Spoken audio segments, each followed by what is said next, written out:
Hi, hello. Welcome to the episode of Isaiah's Newsstand. It's your host, Isaiah Edwards. The date is April the 2nd, 2025. Hopefully, this episode finds you well, in good spirits, and high hopes. As for me, I'm doing pretty good. The day has gone well outside of like minor hiccups and things I'm sure I'm gonna get over, but work went well. It was solid, no complaints there. Then from work we went to the gym. I'd say that's where I had any kind of static or friction. Overall it wasn't too busy, which I could appreciate that for a Wednesday. But as I was going through, my whole routine, I got to calf raises, the standing ones, the ones that last time kind of, messed up my shoulder and my back situation a little bit more than I had expected it to. So I was like, okay, I want to do this like closer to my max weight. I want to just try to like, not go hard, but go harder, I guess. And I went for one set, went well. Went for the second set and I was like, let me adjust this because like I'm still trying to play around with like the height of where it's supposed to be. Like, oh, I think I have it a little too loose. Let me like make it a little tighter. And so I go to tighten it, and by doing that, it kind of re-aggravates it on the second set that I attempt. So I was like, ow, okay, but it's not as bad as before. How are we looking? How are we living? And it was hurting for a bit, but as I got through the day, like the rest of the day, the rest of the gym session, I should say, it got better, started feeling better. So I think I'm okay there. But the real rub came when I came home, because what I like to do is either before I go to the gym or after. It's usually after. I come home and then I will do my home workout. I still do that. That is a constant thing. Longtime listeners, they know. So one of the things I like to do are lunges. And in the process of doing the lunges, I was really committed today. And I guess I just went too hard.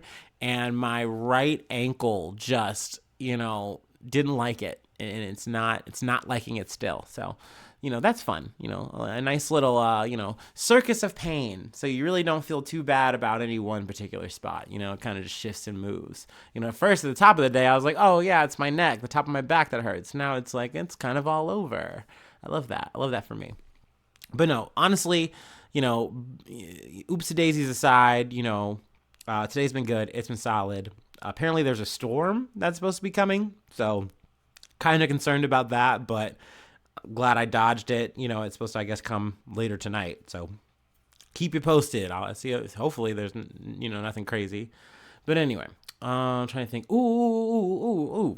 I skipped some snack actions. Let's do a little quick food corner. At work, one of my coworkers, she always comes with the food. She's always got the nice little lunch that she's, brought from home that, she's like either got some cooked leftovers or some restaurant leftovers. And you know me, my little piggy ass, I had to look. I had to like, what you got today? And I also have to mind you, she offered me a Met the other day. Like she's like, hey, like, are you on your break? Like your lunch, essentially asking like, hey, do you want like a hot dog? And I just was like, oh, I'm on my 15. I could have just said, oh no, I can eat it. And I just didn't. I froze, because I still have this like sense of like food guilt. It's hard for me to like shake that, especially now that I'm on this diet. I'm like, oh, I don't want it. I don't want it. Like, what about the calories? Which I'm going to get to. But today I was fiending, and she was pulling out all the goodies. So she had like a flight of cheesecake cupcakes, y'all. I've never seen these before. They're from like the Cheesecake Factory. Oh my gosh, like, you can love or hate Cheesecake Factory, but when it comes to the cheesecake, I'm smashing.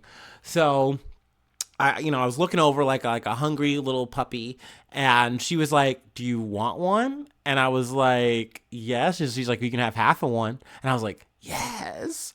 And I got the half of the strawberry one, and good golly, Miss Molly, it was yummy. It was scrumptious. And also, shout outs to her even more so because another person came up and she was, once again, just offering food.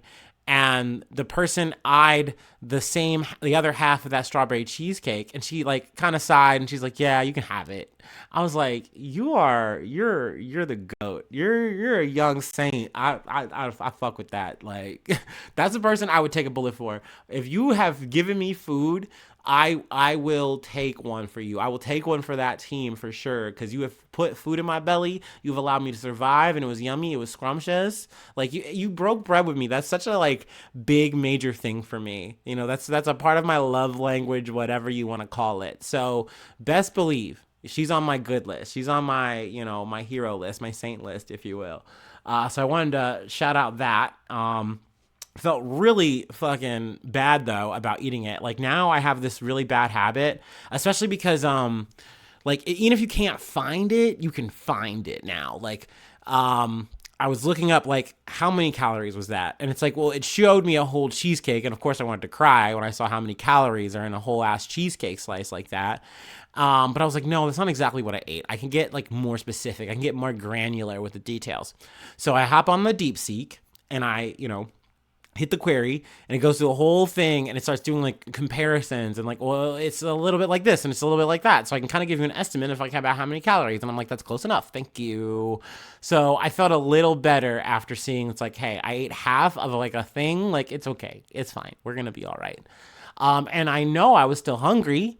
Later on I was like clocking out, and like at first my stomach felt a little funky, like and this happens, this is like almost like a every other day thing, where my stomach just kind of goes through it. And I was clutching my Belvitas, and I was like, you know what, I am a little peckish, I could eat. So on the way to the gym, I just like smashed those little Belvita cracker digestives, whatever, little biscuits. And, once again, felt bad about that. But at the end of the day, I know that it's fine. I think it's just one of those mental hurdles that I just have to like, whoop, get over. You know what I mean? Like, food is food. You need it sometimes. It's okay.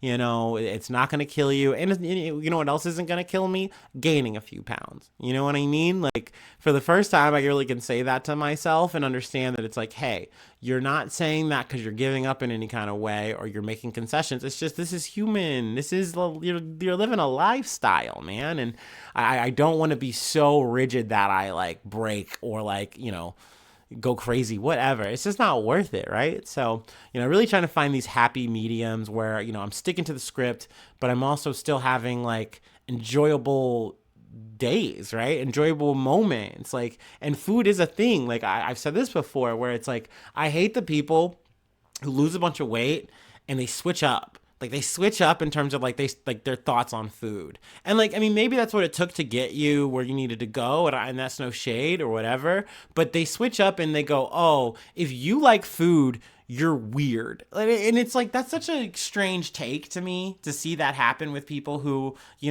kind of go from one size to another, and then they just like, they just lose a grasp of other people's reality, or just, common reality. I don't know. It's just, that's strange to me. It's odd. But, it is what it is. I'm trying not to judge over here. But yeah, no, I like food. Food tastes good. That's the TDLR on that. Let's go ahead and do our startup and get into some news. We do have a stacked docket, and I'm over here yapping way too long. I'm pulling a fucking Cory Booker over here. I got a little bit of details on that, just because I was kind of curious. How did he go over 25 hours with like a prayer break, really? But he said he like more or less fasted, and then he also didn't drink like any water.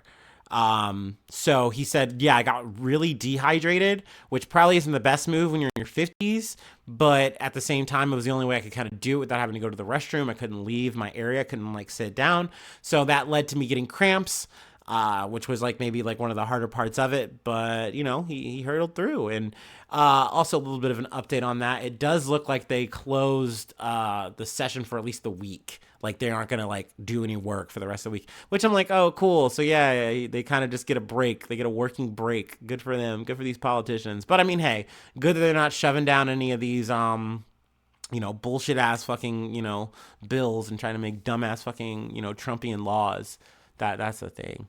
Also, I'm chomping at the bit to talk about Trump stuff, but we can't because it's just there's so much other stuff that I felt like I needed to get to today. So Liberation Day is gonna have to wait. It's technically today. Tariffs were aplenty.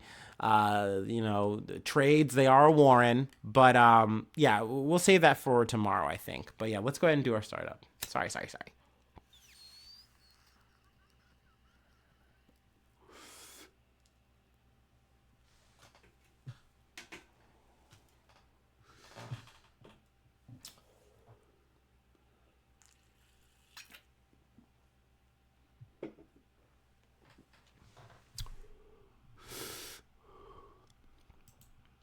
Ooh, baby. Okay. Ooh. Our first couple stories are Supreme Court related. So we got to get into the thick of it, the weeds. From the Associated Press, Supreme Court appears divided over whether states can cut off Planned Parenthood funding. The Supreme Court appeared divided Wednesday in a case over whether states should be able to cut off Medicaid funding to Planned Parenthood, which comes amid a wider push from abortion opponents to defund the nation's largest abortion provider. It's also worth noting that this Medicaid specifically does not go to abortions. It goes to the other plethora of services that Planned Parenthood provides. But that being said, they're just trying to throw it all out. They're saying, no, you shouldn't get any Medicaid funding because you do abortions. Kind of doing the long short here. But also we got to get into like the cause of like what triggered this conversation for the Supreme Court to even hear it, right? We'll try to get there. Let's get our shovels. Let's start digging. Low-income patients who go there for things like contraception, cancer screenings, and pregnancy testing could see their care upended if the court sides with South Carolina leaders who say no public money should go to the organization. The court is considering a legal question that could have wider effects, whether Medicaid patients can continue to sue over the right to choose their own qualified provider. I want to skip ahead a bit. They talk about the position of some of the judges and whatnot. But that being said, like we still won't know until they kind of come out with a hard decision, like who's for what exactly. Because right now they're kind of just doing their own interpretations and how what they're feeling in the moment. But we won't know until they come out with an actual ruling.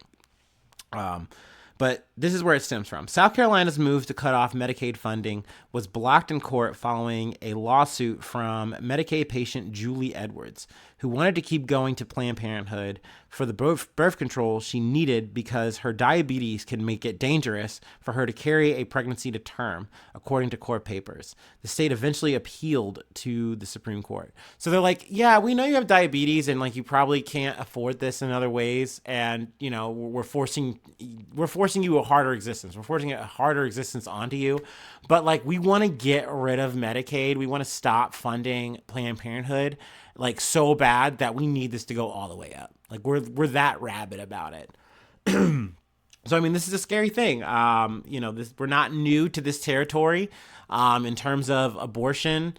Even though Roe v. Wade got dropped, they are still like it's an ongoing, endless battle. It's like there's just so many permutations and dimensions to fight over. There's just so much ground at the state level, and then it blossoms up into these big Supreme Court cases.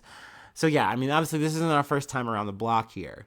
But, the fact that we don't have like a definitive line, I guess in some ways you could say it's a good thing because it means they're not automatically just letting this in. But once again, you don't know if these people are playing theater. That's why I almost like don't even really care about what their take is in the moment. What is your take when you actually sit down amongst yourselves and figure this all out, whether you're, for or against it, where you're going to land, right? So, we'll see how that, shakes out. But I at least wanted to put that on the docket, talk about that a little bit. Let's move on, though, to our next story. Also out of the Supreme Court, but from Law and Crime.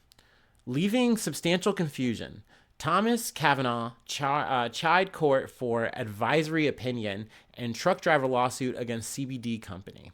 Now, this one, it's interesting to me because I think I'm siding with I don't know. I hesitate to say this because anytime I feel like I'm potentially agreeing with the likes of like Clarence Thomas, I want to like jump. I want to like eat the Big Mac, if you know what I'm saying. I don't feel good about that. But I do feel like this is a bit of a muddled little mix here. So I didn't quite know how to feel, but this was a 5-4 decision. It was technically a judicial barn burner, if you will. Which I was like over some CBD, but of course, you got to get it to the root of it. You got to get to the heart of it. The Supreme Court has ruled in favor of a truck driver who was fired from his job after he failed a routine drug test due to what he said was unwitting ingestion of THC. And Clarence Thomas made his dissatisfaction with the ruling known. In the case, medical marijuana v. Horn was reviewed by the justices to address a circuit split over the limitations of racketeering claims, but Justice Clarence Thomas said the court should have never have granted review.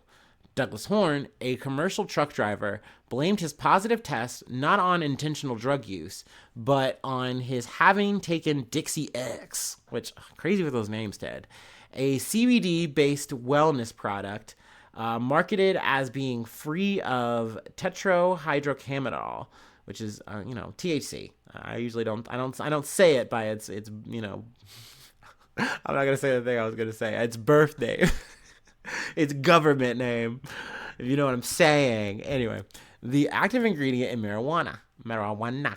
CBD is a naturally occurring chemical compound found in the cannabis plant. It is legal and does not on its own have mind-altering properties associated with marijuana. Horn said he took the product for chronic pain and that he lost not only his job but also his insurance and pension benefits as a result of the failed drug test. Now, I can understand if maybe Horn is new to this and not true to this. Like, some of us, maybe some of my dear listeners can understand what I'm saying here. But you really do have to, and this is an aside, I don't want to like blame the person here. I don't want to blame the victim or the plaintiff, but you do got to do your research like on these kind of things. Like with CBD, there is a chance that there is like a trace amount, like a point, like I think like 0.03 or something like that of THC. And it's so small that you don't even feel it. So it is true when people say like there's no mind altering cannabinoids in this shit. Like you're going to be fine. It's just going to relax your body, help you, do the thing that you need to do, X, Y, Z, insert here. But once again, I remember, learning about this stuff, and I was like, as a person who likes the THC part, I was like, yeah, CBD sounds kind of boring, because like, yeah, it's doing the heavy lifting in terms of like the potential medicinal parts or like relaxing parts and things of that nature, but I want to feel it. And that's me personally. But also it's like, yeah, it's really like almost impossible to get rid of it all. So, I feel like that's a little bit of not doing your proper research here. But also it's like, hey, Horn is maybe seeing, hey, man, I got shafted here. I was just taking some CBD. I wasn't even smoking. I wasn't even like getting like high. I was just taking CBD for the purpose of taking the CBD. And I'm getting jammed up here. I didn't see this coming at all. I thought I was going to be completely fine. And he's within his legal right to have that. You know what I mean? Like, it's not for me to judge. That's for sure. But Horn brought a legal claim against medical marijuana, the makers of Dixie X, under federal racketeering law to recover from economic harm. Horn said that the company engaged in mail-in wire fraud by indicating the product was free of THC. Hence what I'm saying. There's always, even if you say there's no THC in this, you kind of have to know as a consumer, there's trace amounts in here. It's like the poppy seed conversation. Like you had a bagel or you had something with poppy seeds on it. Yeah, you're going to come up for, potential drug use because you're eating so many of these. So it's like, are you just like using this as an excuse? This is an out? Or like, yeah, I just like the poppy seed bagel. I love an everything bagel. And you know what? True. I do love an everything bagel. But I miss you, bread. Sorry. Back on track. The Racketeer Influenced and Corruption Organizations Act, or RICO. Boo! I hate RICO. Y'all know how I feel about RICO. I have strong feelings. is a federal law that was initially passed to target organized crime, but also allows individuals to recover triple damages in cases where their business or property is injured. RICO does not allow recovery for personal injuries. So this is where I'm kind of like, once again, we're in this murky place where it's like, okay, so now I understand. You kind of have to take the whole weed parts of this conversation and just break it down to like, we're talking about business. We're talking about harm. And this is a situation specifically economic harm. So it's like, hey, this company has caused it. This is a whole racket. They lied to me. So like, this is now the narrative that is being created. I don't want to say created, but this is what is being told here. And it's like, hey, like, I deserve recompense because of these, these reasons.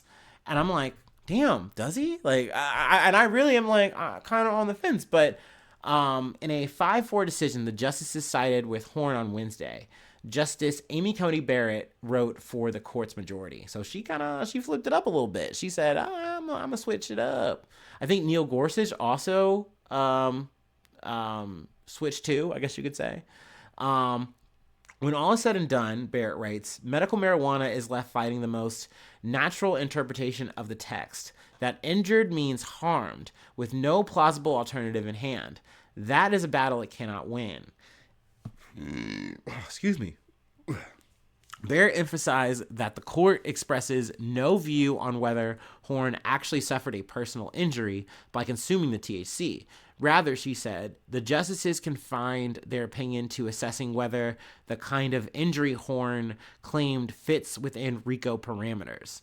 The justices ruled that it did, and Barrett noted that the RICO statute has undeniably evolved into something quite different from the original conception of its enactors. I like that she's saying that because I fucking agree. It's like this has become some kind of squid monster kraken that you can just use on groups of people however the fuck you want, and it's like, hey, now you have to like go to jail.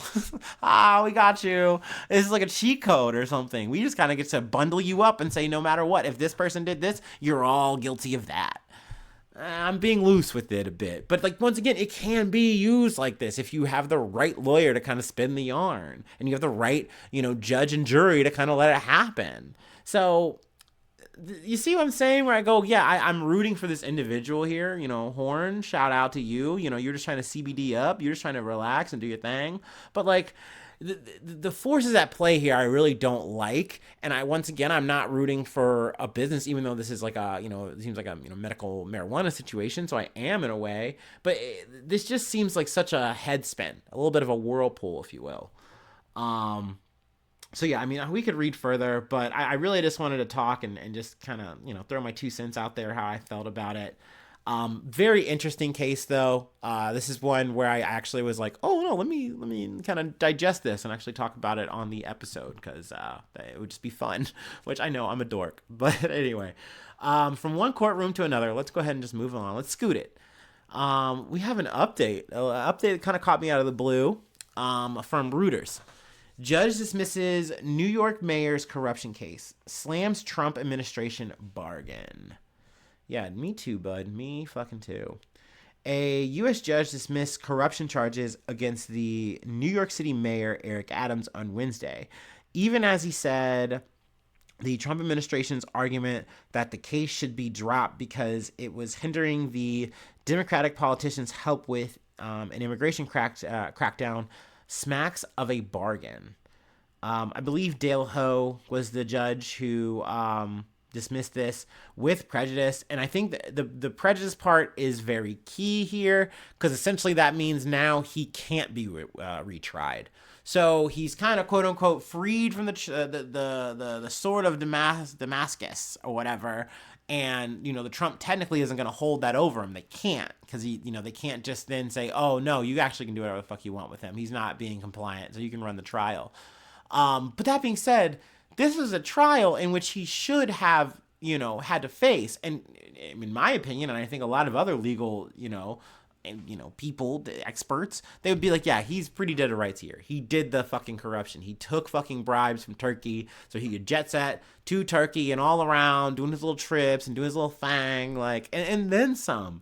They have him on a lot of this shit, and they just had to let it go, and people lost their fucking jobs over it, which is fucking crazy. But I mean, hey, the administration wanted what it wanted in one way or another. I think this was just a good show of force for them. And I mean, we've also had this kind of conversation before about Eric Adams. He's damn near a fucking Republican any fucking way. So it's not like it was really that hard for him to be compliant. The second it was convenient for him to, and like he wasn't really riding with Biden, he just started switching it up. And here's where we are. Now elections are coming up. We've also talked about that. Cuomo's in the ring. We've also talked about that. Yuck, fucking gross. I really hope neither of them win. I hope that a real candidate is actually there. I've heard some names, but I do not remember them off the top of my head. Shame on me. But I mean, hey, if you're, a New Yorker, you're listening to this, my dear listener, you hit me up. Let me know. We can chop it up. And I would definitely love to, bump that person or people, whoever is running, please, anybody.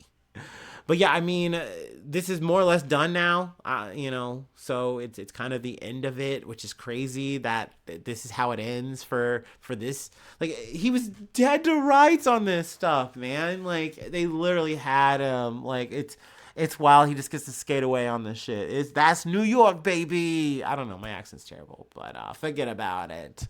Let's go ahead and move along. We gotta talk chicken. From the Associated Press, restaurant chain Hooters goes bust and files for bankruptcy protection. The U.S. restaurant chain, known for chicken wings and its skimpy Hooters Girls wait staff outfits, has filed for bankruptcy protection. HOA Restaurant Group filed the motion for Chapter 11 protection Monday in the North Texas Bankruptcy Court in Dallas. It's the latest legacy restaurant chain to run into financial trouble amid high food and labor prices, changing customer taste, and growing competition from newer casual chains like Shake Shack. We're really blaming Shake Shack? I don't think this is Shake Shack's fault at all. We've talked about Red Lobster. They're still a thing. They're still trying to stay afloat. We talked about TGI Fridays. We really haven't talked about Buca de Beppo. That wasn't a restaurant that I really fucked with. I've never actually been. These are my confessions. But it sounded good. I mean, like, just big meals, I've heard. Like, really Italian food. I think the big turnoff for me when I was younger was I wasn't into Italian food. So it kind of was like, I don't really want it. I'll go to Olive Garden. And that was kind of like a leg pull. But now I fuck with Italian food. You can catch me at the Olive Garden for sure now. And I probably would have liked Buca de Beppo. But anyway, they're on the outs. And then there was the Tex-Mex chain On the Border. They filed for bankruptcy protection last month. We didn't talk about them. But we've mentioned Hooters going for a type of bankruptcy. It was something that they're like, hey, we're looking to maybe get a buyer, get acquired, something like that.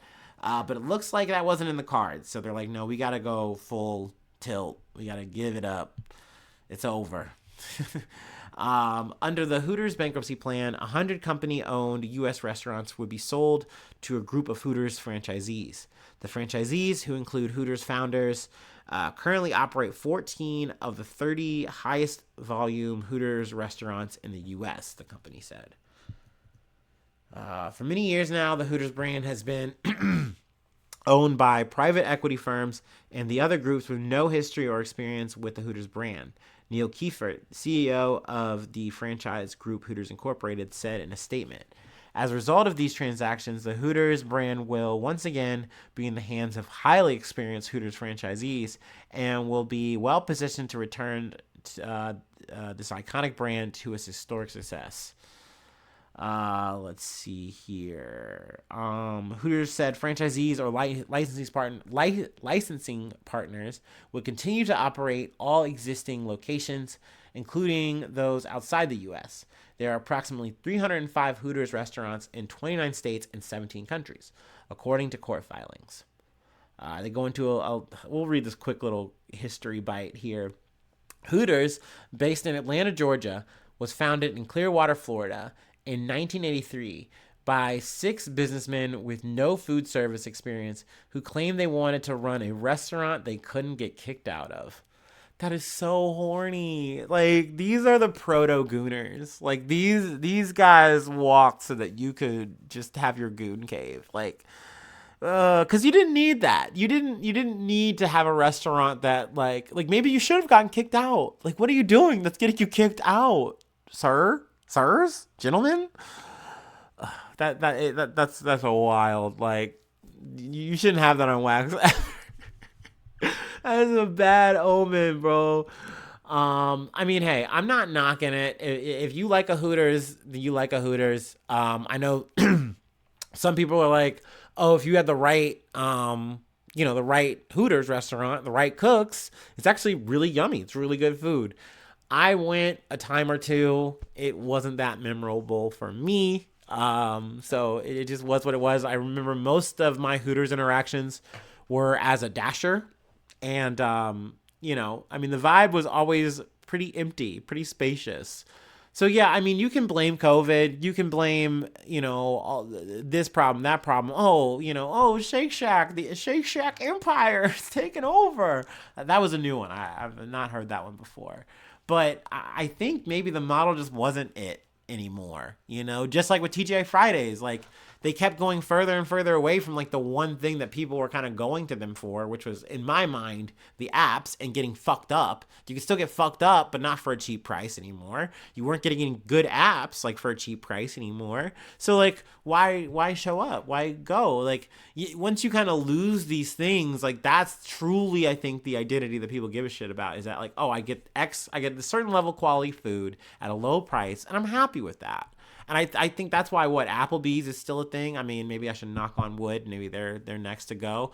But I mean, they know they're selling schlock. They know that they are just a spinach dip vampirita situation. But they just slang that shit. They just whip that shit out. And you can go there and get pissy and call it a night, I guess. And that's a Tuesday at the Applebee's. You're in the neighborhood, bitch. Like, I don't know. But that's working for them, So, I mean, hey, it's survival of the fittest out here. That's capitalism, motherfucker. Anyway, I mean, there's more details about how economically down bad Hooters was. Like, they couldn't even keep up with their NASCAR sponsorship. That seems really embarrassing. That seems like really egg on face. But, I mean, these things happen. We're all on hard times out here. So who am I? Who am I to judge? Take the gavel from my hand, please, please. Anyway, we have one more thing I wanted to cover. We have our last break. So let's go ahead and take that.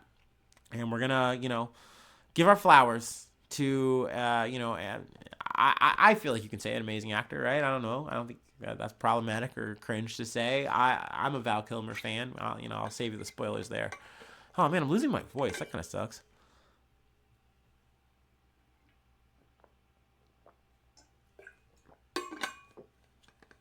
Let's go ahead and take our last break.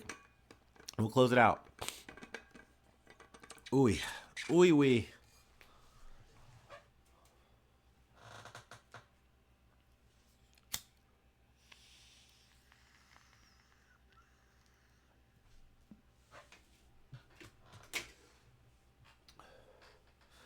I had a friend tell me that they listened to me on TikTok today, and I was very flattered.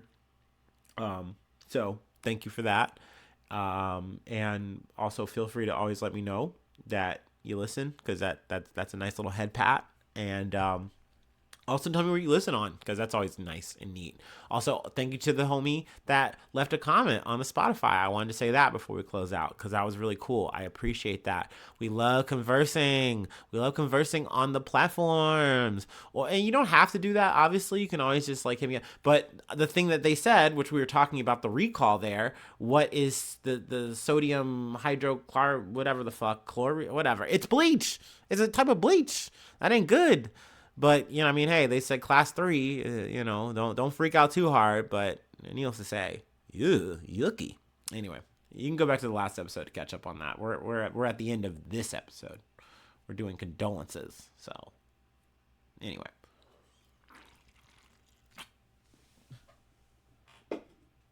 All right. From NPR, Val Kilmer, Top Gun star with an intense approach, dies at 65. Val Kilmer, the brooding, versatile actor, actor who played fan favorite Iceman in Top Gun, donned a voluminous cape as Batman in Batman Forever and betrayed Jim Morrison in The Doors, has died. He was 65.